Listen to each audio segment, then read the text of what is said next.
નમસ્કાર દર્શક મિત્રો, હું આપનો મિત્ર જયનારાયણ વ્યાસ.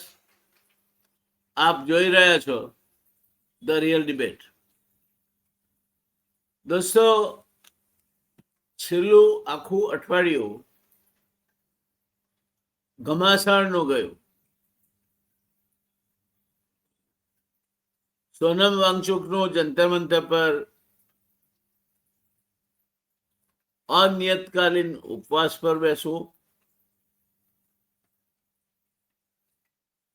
કોકરોચ જનતા પાર્ટી CJPના સ્થાપક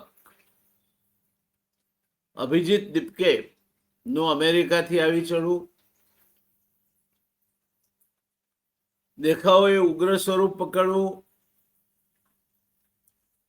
વાંગચુકનું હોસ્પિટલમાં દાખલ થવું અને પછી પારણા કરવા, અભિષેક દીપકેનું પણ ઉપવાસ જાહેર કરવા, પછી પાછા પારણા કરવા. એટલે આ બધા જ ઘટનાક્રમમાં એક માંગ કેન્દ્ર સ્થાને હતી કે નીટનું પેપર જે લીક થયું છે એની જવાબદારી સ્વીકારીને શિક્ષણ મંત્રી રાજીનામું આપે. ધર્મેન્દ્ર પ્રધાનના રાજીનામાથી અમને જરાય ઓછું કંઈ નહીં ખપે. જોકે માંગ તો ત્રણ હતી. એક, ધર્મેન્દ્ર પ્રધાન રાજીનામું આપે. બીજું, જે લોકોએ આપઘાત કર્યો છે વિદ્યાર્થીઓના મા બાપને 1 કરોડ રૂપિયાનું કોમ્પેન્સેશન આપવું. અને ત્રીજું, વડાપ્રધાન દેશની માફી માંગે. પહેલું થયું. બીજા અંગે શું થાય છે તે જોવાનું રહેશે. ત્રીજા અંગે કશું થયું નથી, થાય એવી શક્યતા હું જોતો પણ નથી. દરમિયાનમાં નંદન નીલેકણીના નેતૃત્વ હેઠળ ભારત સરકારે પરીક્ષા કઈ રીતે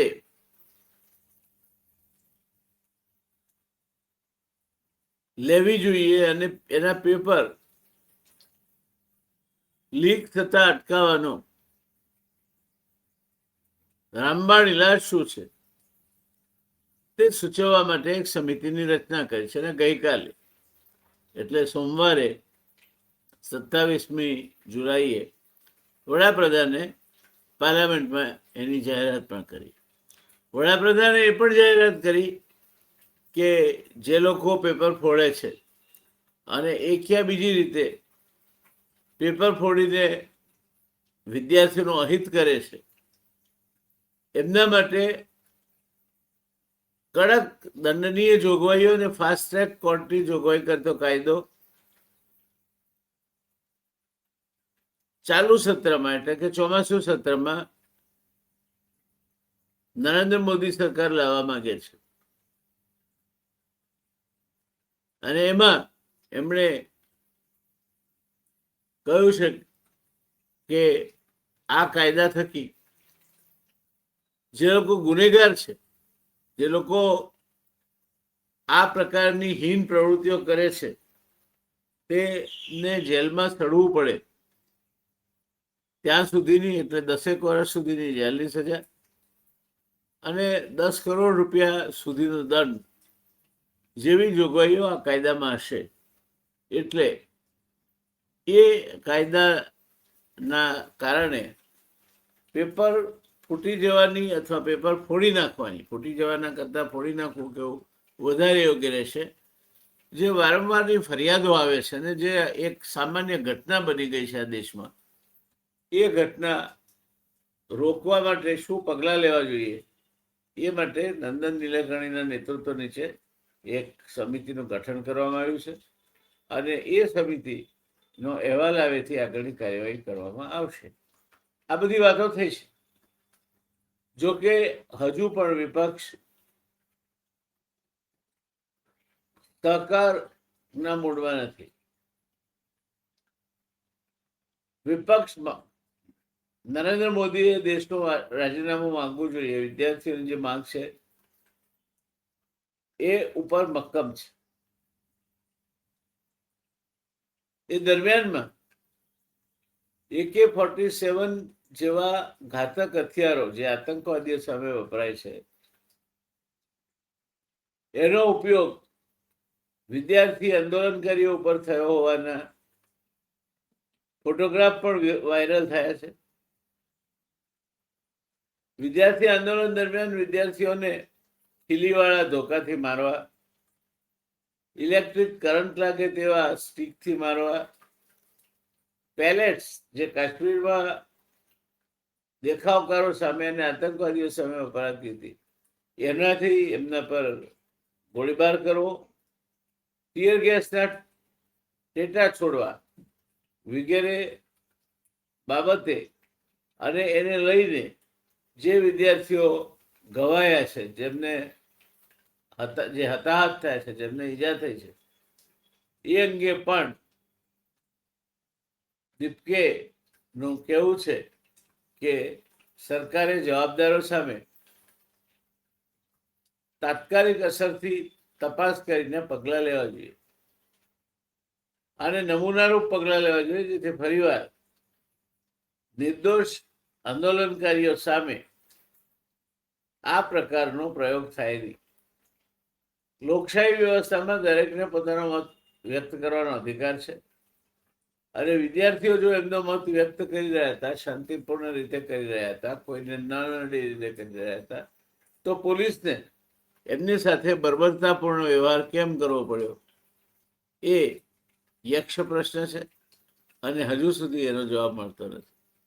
આ પાર્શ્વભૂમિકામાં, આ બેકગ્રાઉન્ડમાં આપણે આજે આ વિષય તમારી સામે મૂકવા માંગીએ છીએ. દોસ્તો, હું ડૉક્ટર જયનારાયણ વ્યાસ આપ સૌનું સ્વાગત કરું છું. આજે આપણે ચર્ચા કરીશું એવા વિષય પર જે લાખો વિદ્યાર્થીઓના ભવિષ્ય સાથે જોડાયેલો છે. એક વિદ્યાર્થી 2-3 વર્ષ સુધી મહેનત કરે, લોહી પસીનો એક કરી નાખે, ધૂમ ખર્ચો કરે, માતા પિતા પાસે ખર્ચો ના હોય, ક્યાંક માના ઘરેણા વેચાય, ક્યાંક ઘર ગીરવે મુકાય, ગમે તેમ કરીને છોકરાનું ભવિષ્ય સુધારવા માટે આ સ્પર્ધાત્મક પરીક્ષામાં તૈયારી કરવા માટે કોટા જેવા કેન્દ્રોમાં કે દિલ્હીમાં કોચિંગ લેવા જાય. ઘરનું વાતાવરણ આખું બદલાઈ જાય, ગંભીર થાય, અભ્યાસમય બને અને પરીક્ષાના થોડા કલાકો પહેલા જ પેપર લીક થઈ જાય. શું આ ન્યાય છે? હું તમને પૂછું છું કે આવા બનાવને રોકવા માટે સંસદે એક મહત્વપૂર્ણ કાયદો પસાર કર્યો. તેનો હેતુ છે પેપર લીક, નકલ, ગેરરીતિ અને પરીક્ષા માફિયાઓ સામે કડક કાર્યવાહી કરવાનો. પણ $1 મિલિયન ક્વેશ્ચન એટલે પ્રશ્નોનો પ્રશ્ન એ છે કે શું આમ કરવાથી આ ગેરરીતિઓ રોકાઈ જશે? શું થશે? ચાલો સમજીએ. પહેલો પ્રશ્ન કે પેપર લીક થાય તો કોને નુકસાન થાય? જવાબ સ્પષ્ટ છે.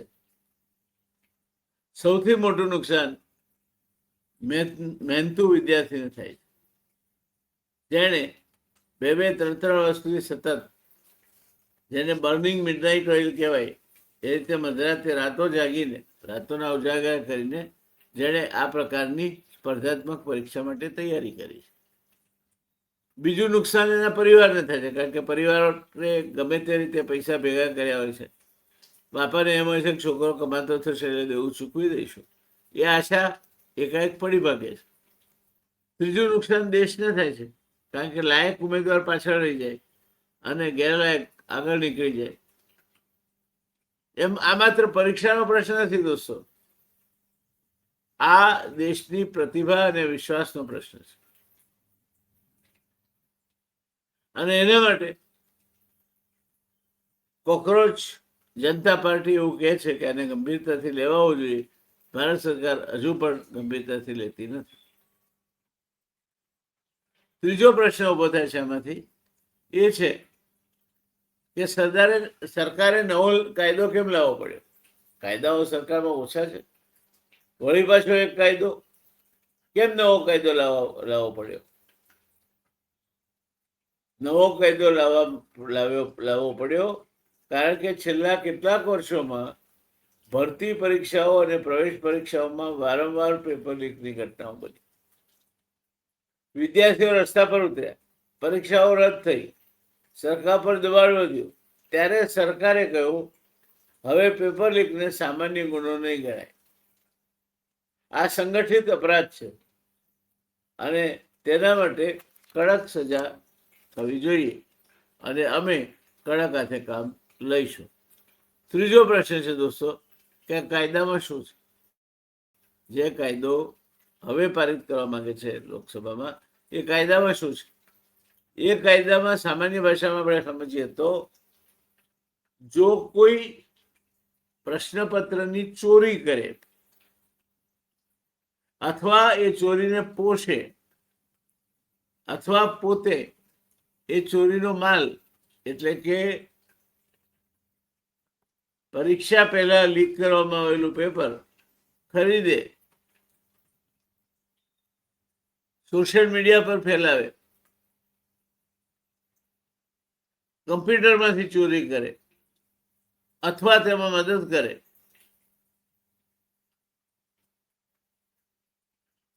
તો એની સામે કડક કાર્યવાહી કરવી. કડક કાર્યવાહી એટલે શું? મોટી જેલ, મોટો દંડ અને વેગ પકડીને એનો નિકાલ થાય તે માટે ફાસ્ટ ટ્રેક કોર્ટ એટલે ઝડપથી આવા કેસનો નિકાલ થાય અને ગેંગ તરીકે કામ કરનારો સામે વધુ કડક કાર્યવાહી કરવાની જોગવાઈ પણ આમાં કરવામાં આવી છે. ત્યારે આટલું બધું જાણ્યા પછી ચોથો પ્રશ્ન, શું વિદ્યાર્થીઓ ડરવાની જરૂર છે? બિલકુલ નહીં. આ કાયદો વિદ્યાર્થીઓ માટે નથી, આ કાયદો ગુનેગારો માટે છે. મહેનત કરીને પરીક્ષા આપનાર વિદ્યાર્થીઓએ ડરવાની કોઈ જરૂર નથી. પાંચમો પ્રશ્ન છે કે પેપર લીક થાય છે જ કેવી રીતે? આપણે એક સમજવા જેવું છે કે આ પેપર ફૂટી કઈ રીતે જાય છે, પેપર લીક કઈ રીતે થાય છે. પ્રશ્નપત્ર તૈયાર થાય, પછી છપાય એટલે પ્રિન્ટ થાય, પછી પેક થાય, પછી એને અથવા આખી કોથળી નહીં તો એમાંથી નકલને સંગ્રહાયેલું હોય એ દરમિયાન અથવા એ ઓન ટ્રાન્ઝિટ પરિવહનમાં હોય દરમિયાન પરીક્ષા કેન્દ્ર સુધી પહોંચે તે પહેલા તફડંચી કરી લેવામાં આવે. આ આખી પ્રવૃત્તિમાં ક્યાંક કોઈ બેદરકારી અથવા ભ્રષ્ટાચાર થાય તો લીક થવાની શક્યતા રહે. આથી માત્ર કાયદો નહીં, સંપૂર્ણ મજબૂત સિસ્ટમ હોવી જોઈએ અને મને પૂછો તો મારા મત પ્રમાણે એથી મજબૂત નિર્ધારિત અને સમયબદ્ધ ગુનેગારને સજા કરતી કાનૂની પ્રક્રિયા પણ સાથોસાથ ચાલવી જોઈએ.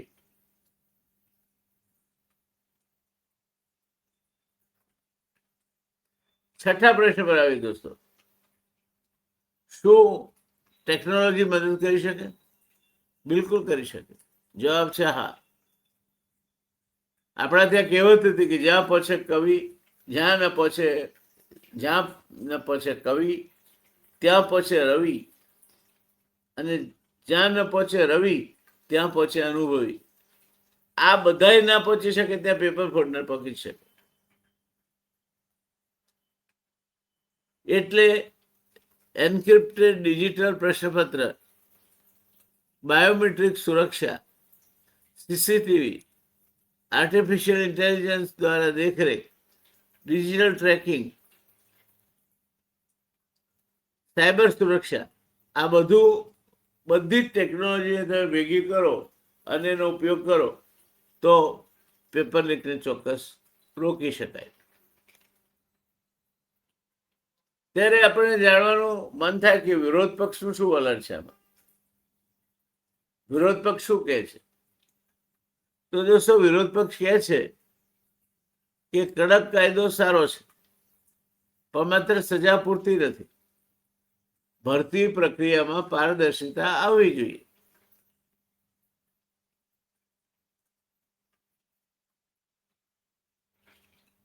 પરીક્ષા સંસ્થાઓની જવાબદારી નક્કી થવી જોઈએ અને ભૂલ કરનાર અધિકારીને કડકમાં કડક દાખલો બેસે તેવી સજા પણ થવી જોઈએ. 8મો પ્રશ્ન, સરકાર શું કહે છે? સરકારનો જવાબ છે, અમે લાખો વિદ્યાર્થીઓને ન્યાય આપવા માંગીએ છીએ. પરીક્ષા માફિયાઓ સામે હવે કોઈ દયા નહીં રાખવામાં આવે. જે વિદ્યાર્થીઓ મહેનત કરે છે તેને જ સફળતા મળવી જોઈએ. સરકારની આ વાત ને એમનો નિર્ધાર ગણવો, રમૂજ ગણવી, કે એનું કોગ્નિઝન્સ એટલે એની અસ્તિત્વની કોઈ નોંધ લીધા વગર એને કાળની ગર્તામાં લીન થઈ જવા દેવી. અત્યાર સુધીનો ઇતિહાસ એવો છે કે સરકાર જાહેરાતો કરે છે, એમાંથી 20% જેટલી પણ કાર્યવાહી થતી નથી ઘણા કિસ્સાઓ.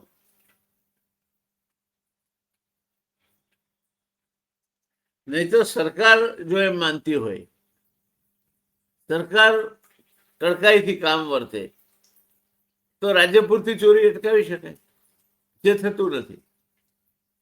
દોસ્તો, સૌથી મહત્વનો પ્રશ્ન તો એ છે કે આ નવો કાયદો આવવાનો છે પેપર લીક, અને એ અંગેનું વિધેયક તો દાખલ થયું છે. વિધેયક પસાર થાય રાજ્યસભામાંથી અને ત્યાર લોકસભા રાજ્યસભા બંનેમાંથી, અને ત્યાર પછી આપણા રાષ્ટ્રપતિના હસ્તાક્ષર થાય એટલે કાયદો બને.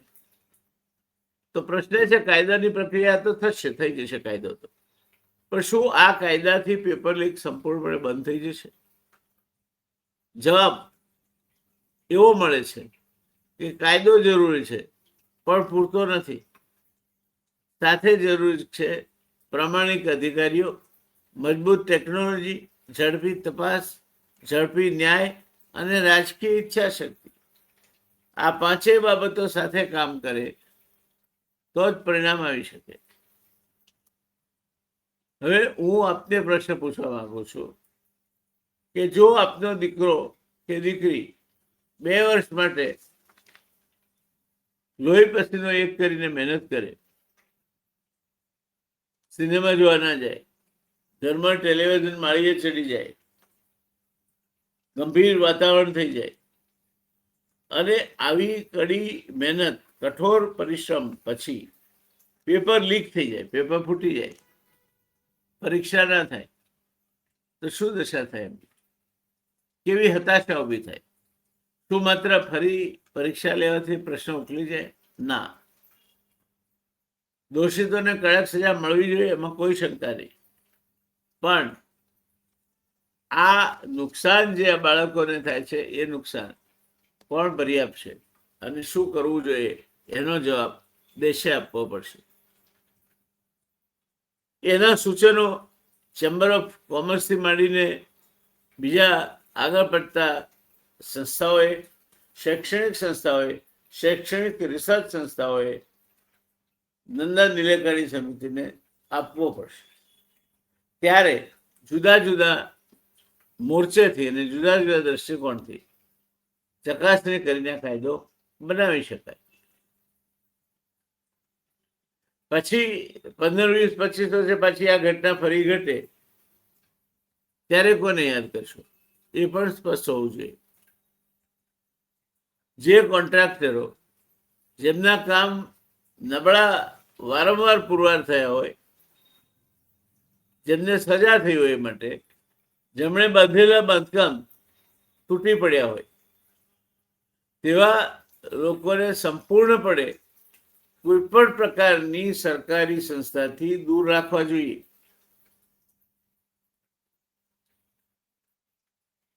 તો આ પેપર ફૂટવાનો જે પ્રશ્ન છે એ સામે અસરકારક પગલાં લઈ શકાય.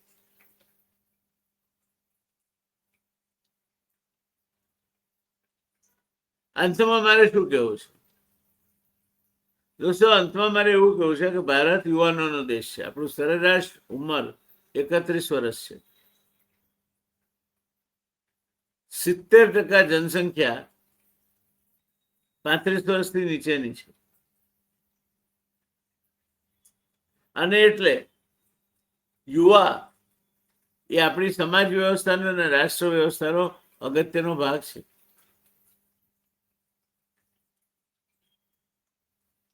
ડેમોગ્રાફિક ડિવિડન્ડ ઓર ડિઝાસ્ટર, 150 કરોડનો દેશ, 145 કરોડનો દેશ હોવાને કારણે આપણને વસ્તી વિસ્ફોટથી લાભ થયો છે કે ભયંકર ખતરો ઉભો થયો છે? આજે આ વિષયની ચર્ચા બહાર જવું નથી, એટલે એની ચર્ચા વળી પાછા ક્યારેક કરીશું. પણ એમાં પણ તથ્ય છે.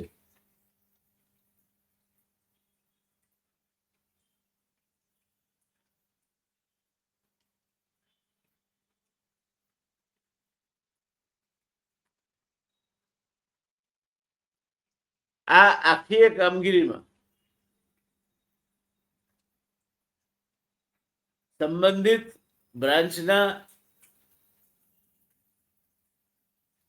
પ્રતિષ્ઠિત કોલેજના પ્રોફેસરોને જોડવા જોઈએ, જેથી એની ચર્ચા ના દરેક પાસા ચકાસણીમાં લઈ શકાય. આપણે યુવાનોનું મનોબળ તૂટવા દેવું નથી. એ આપણને પોસાય તેમ નથી, કારણ કે ભારત યુવાનોનો દેશ છે.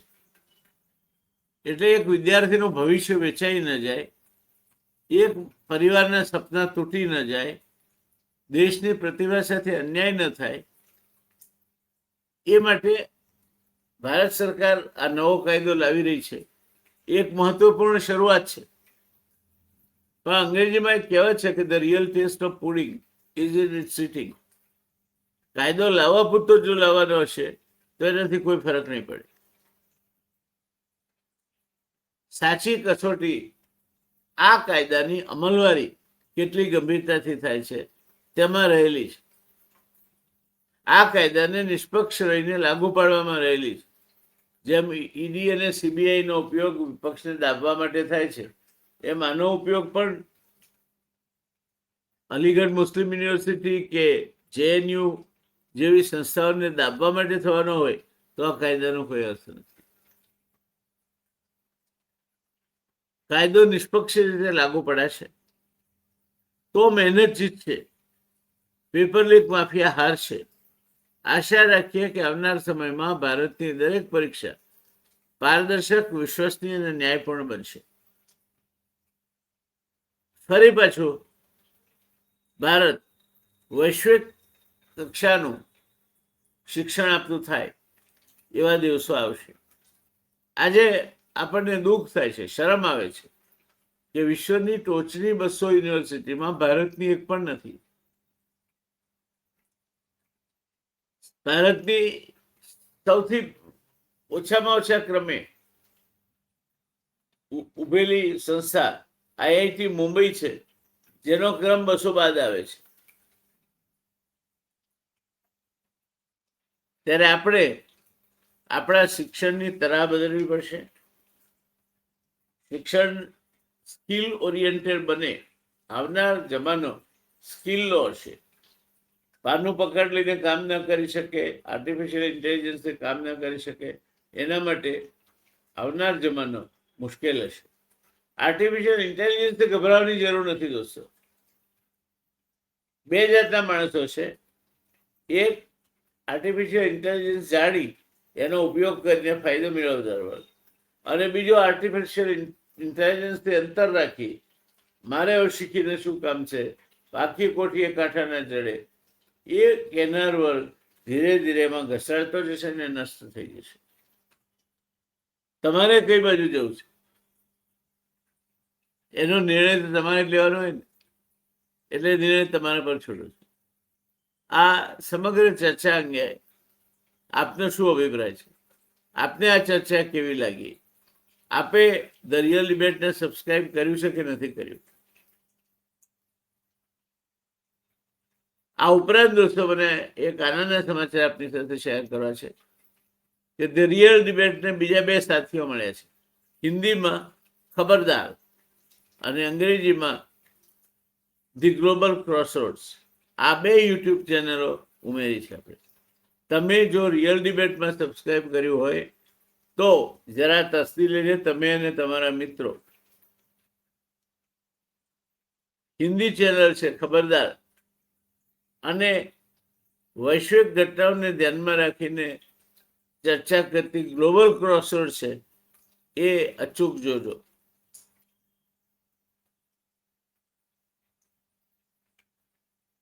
તો દોસ્તો આજે આટલું જ. આશા રાખીએ કે હવે વિદ્યાર્થીઓના ભાવિની વારંવાર કસોટી ન થાય. નંદન નીલકણી જેવા પ્રબુદ્ધ વ્યક્તિને આ સોંપવામાં આવ્યું છે. એ કોઈ રાજકીય રંગવાળા માણસ નથી, પ્રોફેશનલ માણસ છે. ભલે બેંગ્લોરમાંથી એ અનંતકુમાર સામે ચૂંટણી લડ્યા હતા, કોંગ્રેસના ઉમેદવાર તરીકે લડ્યા હતા અને હારી ગયેલા. પણ એનાથી નંદન નીલકણી કોંગ્રેસના છે એવું નથી. કોંગ્રેસમાંથી ચૂંટાયેલા ભારતીય જનતા પાર્ટીમાં જતા રહે છે. પણ આપણે નંદન નીલકણી ઉપર કોઈ સિક્કો મારવો નથી. નંદન નીલકણી ઇન્ફોસિસના કો ફાઉન્ડર છે નારાયણ મૂર્તિ સાથે. એક વિદ્વાન વ્યક્તિ છે અને આપણને આખી આધાર લિંક સિસ્ટમ જે આપણે અત્યારે જેના થકી વ્યવહારો ચાલે છે તેના પ્રણેતા છે. એક સારા માણસના હાથમાં ખૂબ ગંભીરતાપૂર્વક કરવાનું, યોગ્ય રીતે કરવાનું કામ સોંપવામાં આવ્યું છે. આશા રાખીએ કે પેપર ફૂટવાની ઘટનાઓ નીલકણી સમિતિનો અહેવાલ આવ્યા બાદ તો સંપૂર્ણપણે નષ્ટપ્રાય થઈ જશે. ત્યાં સુધી ધન્યવાદ. મને આજ્ઞા આપશો. હું તમારો દોસ્ત doctor Jaynarayan Vyas, the real debate channel માટે. ધન્યવાદ.